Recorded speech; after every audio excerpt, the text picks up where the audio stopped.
بين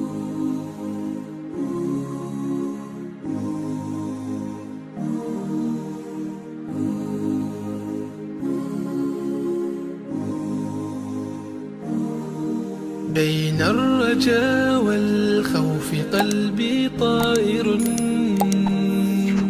ومن اليقين النور بيض جوانحي، فوق السحاب يطير حرا مدركا نسمو كماله. Sunnah atau sunnah-sunnah ibadah boleh dengan syarat yang penting tidak dalam satu paket ibadah atau ibadahnya berbeda.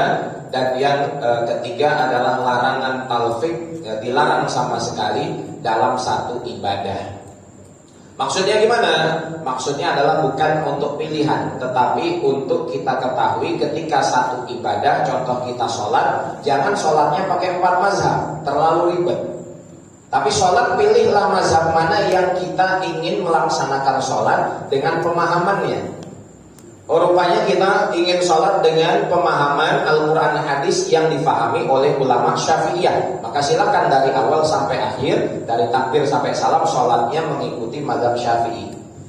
Rupanya sholat itu kan ada syaratnya, wudhu. Wudhunya nggak boleh mazhab Hanafi. Kenapa? Karena antara wudhu dengan sholat masih satu paket.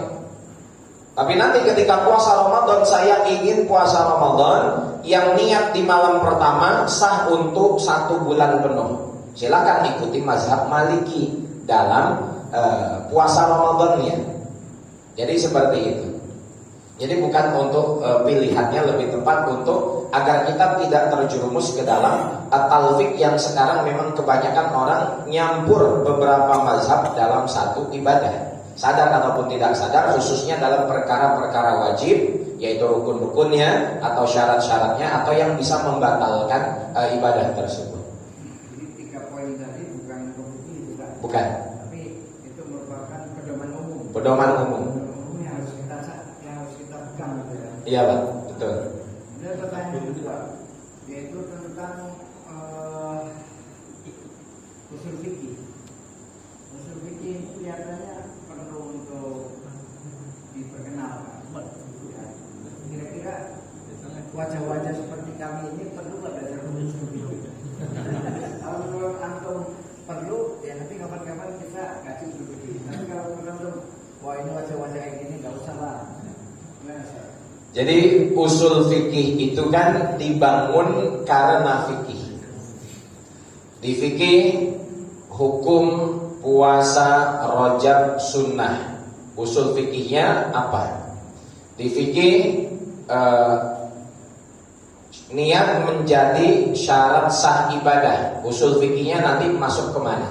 Jadi karena ada hukum-hukum fikih, tentu ada landasan kenapa hukum itu dibangun. Namanya usul fikih. Nah, usul fikih ini untuk kalangan kita semua, baik saya, bapak-bapak sekalian, para hadirin, adalah kurang dibutuhkan. Sebab usul fikih itu adalah ilmu mentah dari fikihnya. Jadi bukan untuk membahas bagaimana hukum-hukum fikih, teknis pengamalan ibadah, tetapi lebih tepat memereteli hukum-hukum fikih. Mudahnya seperti itu. Jadi langsung belajar kepada fikihnya, karena di dalam fikih ulama telah membuat dengan matang hukum-hukum itu. Nah, kalaupun belajar fikih plus dikombinasikan dengan kaidah fikih ataupun usul fikih, itu diperbolehkan. Contohnya seperti sekarang ini kita yang susah bangun subuh wajib setel alarm untuk bangun subuh. Kok setel alarm mau bangun subuh itu wajib? Mana dalil Al-Qur'annya? Mana dalil hadisnya yang mewajibkan alarm? Ya gak ada. Adanya apa? Dari usul fikih. Apa kaidah fikihnya? Ma la yatawassalu bihi ila iqamatil fardi yakunu fardhon. Sesuatu yang perantaranya tidak bisa tertunaikan kecuali dengan perantara itu, maka perantaranya dihukumi wajib. Kalau tidak dengan alarm kita tidak akan bisa bangun sholat subuh, maka setel alarmnya jadi wajib.